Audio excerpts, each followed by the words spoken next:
চলে আসলাম সেই অসাধারণ দৃশ্য দেখার জন্য। বৃষ্টি যেন আমাদের কোনো বাধা না হয়ে দাঁড়ায়, তাই বৃষ্টির মধ্যে যতটুকু তার সৌন্দর্যতা দেখার তো চেষ্টা করতেছি আপনাদেরকে। আসলে বৃষ্টির মধ্যে মনে হচ্ছে প্রকৃতি আরও সুন্দর হয়ে দাঁড়িয়েছে। আমার কাছে অসাধারণ লাগতেছিল। যদিও বৃষ্টি হচ্ছিল, শুকনো মৌসুমের ভিডিও অনেকগুলোই হয়তো পাবেন আপনারা, বাট এই বৃষ্টির ভিডিও মনে হয় এটাই প্রথম। প্রতিটা মূর্তি উলঙ্গ, এটার রহস্যটা কি আমি জানি না, বাট বৃষ্টি আরও সৌন্দর্যতা বাড়িয়ে দিয়েছে আমার কাছে মনে হয়। তো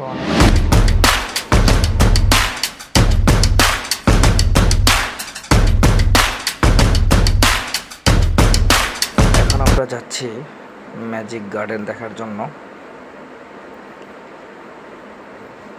জানি না কতটুকু মোবাইলে ধারণ করতে পারলাম আপনাদেরকে দেখানোর জন্য। অসাধারণ ফুল দিয়ে সাজানো।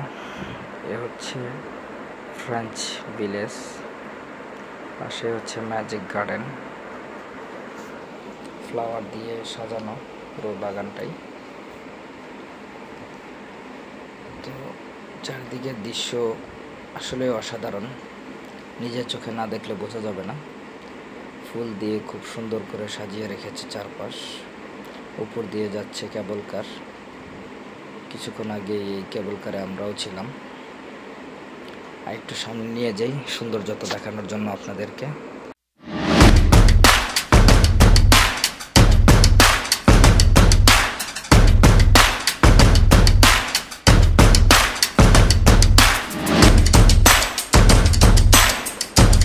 পুরো ভিজে যাওয়া আমি, পুরো ঠান্ডায় আমার হাত পা কাঁপতেছে, আমার পুরো শরীরটাই ভিজে গেছে।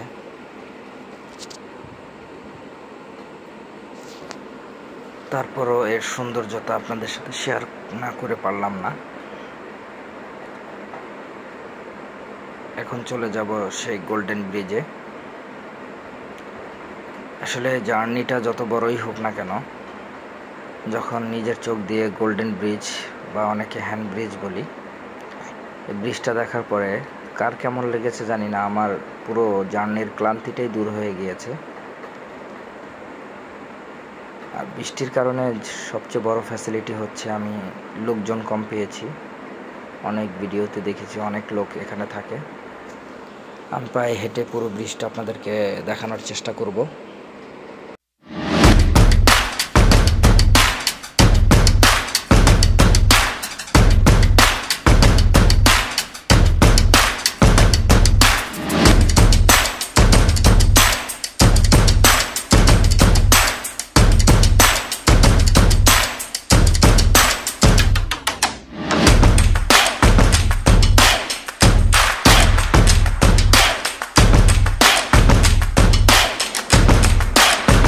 বৃষ্টির সময়েও লোকজনের কোনো কমতি ছিল না, বাট বৃষ্টি না থাকলে এখানে আসলে পা রাখাটা খুব কষ্টের।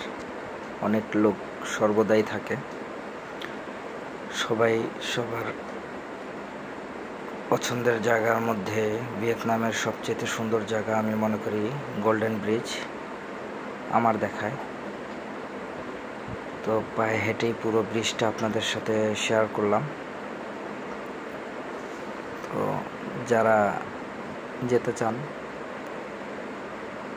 নভেম্বর, ডিসেম্বর, জানুয়ারি 3টা মাস অ্যাভয়েড করলেই ভালো। বৃষ্টির জন্য অনেক কিছু দেখা যায় না। যাই হোক, ভালো থাকবেন, দোয়া করবেন আমার জন্য। আল্লাহ হাফেজ, টাটা।